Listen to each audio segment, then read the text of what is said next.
Hey, Eagle fans, I'm Thomas Mond. Welcome into our Philadelphia Eagles news and review video here on a Monday. A lot happened over the weekend, and no, I'm not talking about the Will Smith slapping of Chris Rock. I'm talking about the Philadelphia Eagles and who they went ahead and signed this weekend, and it was an interesting signing. It was one we all kind of went, who? And then we looked at it and went, oh, linebacker, and then we went, for how much? And then we went, oh wait, this actually is a really good signing. That's how I was in terms of reading Twitter at the signing of new Eagle linebacker Kyzir White, who signs, of course, a one-year, $5 million deal. And when you look at the money, you look at the time frame, you go 1 year, $5 million.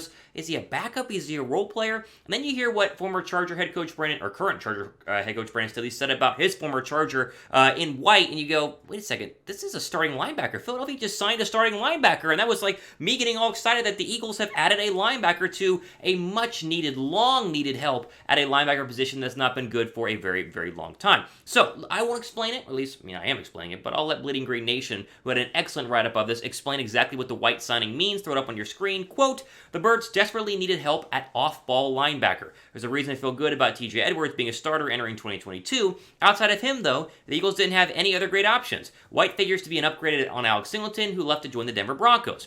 White only turns 26 a couple of days ago, so there's potential for him to be a long-term piece in Philly. You know, assuming he doesn't fall in the footsteps of another failed linebacker signing from previous seasons.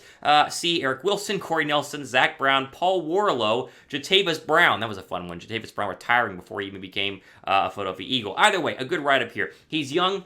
He's athletic, he's an off-ball linebacker, he has great speed, multiple interceptions in his career, and for all intents and purposes, everything I read is that Charger fans and the Charger Nation are upset that he left because he very much is one of those second contract guys coming off of his rookie deal who could really pop for Philadelphia. Now, let's just be clear. They didn't sign, Bobby Wagner. They didn't get the next great elite linebacker, at least not just yet. He didn't solve all of their issues at linebacker. They still have some question marks in terms of who's playing where. You mentioned TJ Edwards. You mentioned, obviously, where's Sean Bradley going to go? Is he eventually going to become a starter? Davion Taylor, who I think is for sure going to be a starter this next season. This does not go ahead and solve the linebacking core, but it's an addition that helps the linebacking core, and very much like how you go with the defensive line. You get a lot of bodies in there, and the three best players start. Now, the defensive line standpoint, you can rotate a little bit more, but Philadelphia is trying to go ahead and find their linebackers of the future, and the signing of White is a very good one. This does not rule out drafting a linebacker. I'll be very clear about this. This does not rule out if Devin Lloyd is there at 15, 16, or 19, Philadelphia taking him. Throw in Nakobe Dean as well, Christian Harris. Like, there are still linebackers out there. Chad Muma out of Wyoming. Philadelphia is going to add another one. At least they should. Now, Harry Roseman, not a big linebacker guy in the draft. He very much, as you've seen, is a free agent, cheap, one-year deal linebacker guy, and those have all fallen through the cracks, so I think he's filling a hole and a need while also still being very much alive to take a linebacker at some point in the NFL draft. So I love the signing. I think this is totally fine. Like, there's nothing wrong with this signing. I think it's a great one. It's a cheap one-year deal. It was a sneaky good move that Howie does every now and then. As long as he doesn't retire or is an immediate bust, we're going to look back and see this as a very solid move for the Philadelphia Eagles. Answer the comments down below. You guys still think Philadelphia drops a linebacker in April? I think that they will. If you guys agree, type Y down below for yes. If you disagree, go ahead and type N down below for no. All right, before we get into some more news and rumors here, I want to jump in and make sure you guys know we approached 27,000 subs here on the channel. We're at 26,471, which is a ton of subscribers overall, but all of you guys who are already subbed know this is your one-stop shop for free daily Eagles coverage. If you are a subscriber, go down below and type me in the comments section. I want to see how many of our subscribers are watching today's video.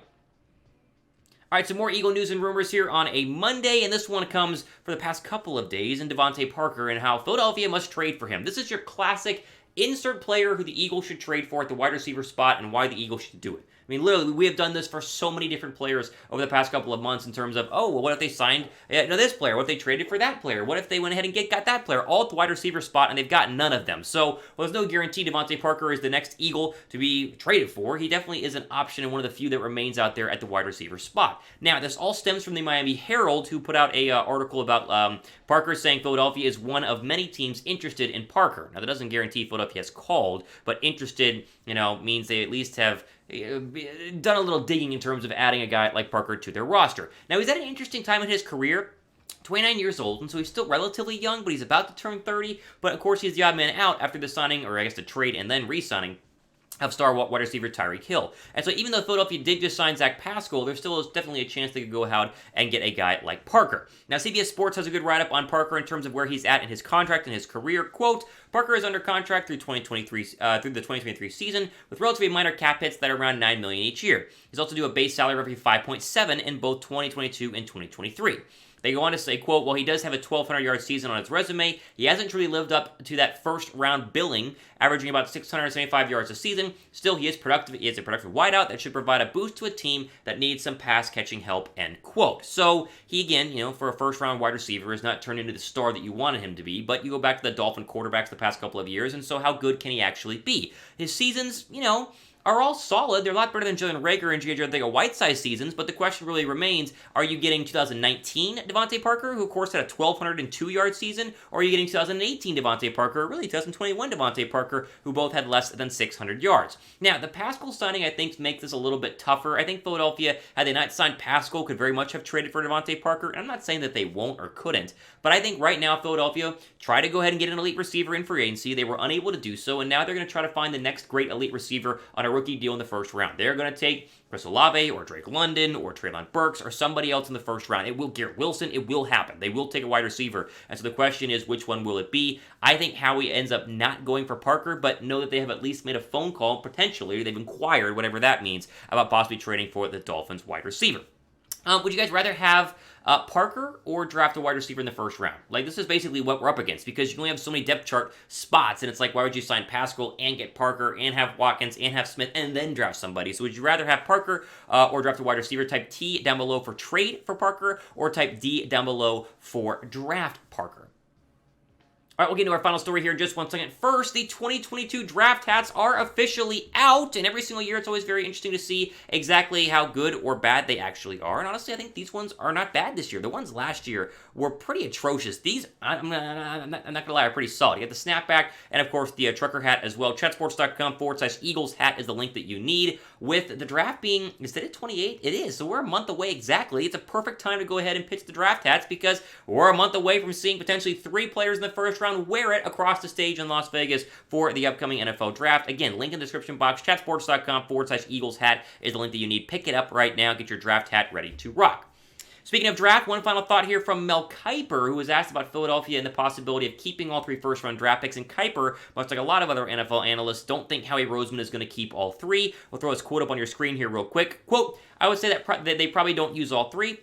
With the maneuverability that comes with having 3 picks, it's going to be interesting to see how creative they are come draft day. This is a deep draft in some of those spots, so having extra 3s, 4s, or 5s is a great thing to have, end quote. There was also a quote from Mike Garofalo, however you say his last name, on the NFL Network, basically saying that it doesn't seem like Philadelphia is going to use all 3 of its first-round draft picks. And this is the vibe that I've been getting. I don't think Philadelphia uses all 3 first. I think they trade out of one of the spots, whether it's 15, 16, or 19, who knows. I think they keep 2. I think one becomes a wide receiver, and the other is either a pass rusher, a cornerback, or a linebacker. They trade with a team who wants to move up, and they get that team's first-round draft pick in 2023. That way they have the ability to go ahead and have 2 firsts in 2023, which spreads out the rookie cap money a little bit, but also, if Jalen Hurts were to stink, heaven forbid, they could get rid of Jalen Hurts and then have multiple first-round draft picks to trade up and go ahead and get the quarterback from Ohio State, or potentially Bryce Young, who many people assume to be the number 1 quarterback in the 2023 NFL draft. So, Kiper's been saying it, McShay's been saying it, different NFL insiders have been saying it. I think that's something that's definitely going to happen in terms of Philadelphia trading away one of those first-round draft picks. Now, you know me, I'd like to keep all 3 because there are 3 players I really love, but you kind of got to remember, you have second-round draft picks, third-round draft picks, as Kiper mentioned, 4th, 5th, like this is a deep draft. You can get a lot of great players, and so if they trade out of one of them and keep 2, I will not be mad. How many firsts will the Eagles use in April? What do you think? 2 or 3? That's kind of the main question. 2 or 3? Let me know your thoughts down below in the comments section. If I was a betting man, I would say 2, but maybe it's 3. Who knows? It's up to Howie Roseman. He makes the calls on this sort of thing, and we're a month away from finding out exactly what he's going to do on night 1. All right, ultimately today on our Eagles news and rumor video, make sure you guys follow me on Twitter, @RealThomasMott, approaching 4,000 followers on my Twitter account. Anytime the Eagles do something, you know I tweet about it, so give me a follow. And of course, make sure you guys are subscribed for our upcoming weekend mailbag later on this week. I know it's a Monday, but never too early to get a question in. #Eagles down below in the comment section. Ask your questions right now, as I'll be pulling those throughout the week. Ultimately for today on our Philadelphia Eagles news and rumor video here for Philadelphia Eagles Now, signing off for the rest of your day.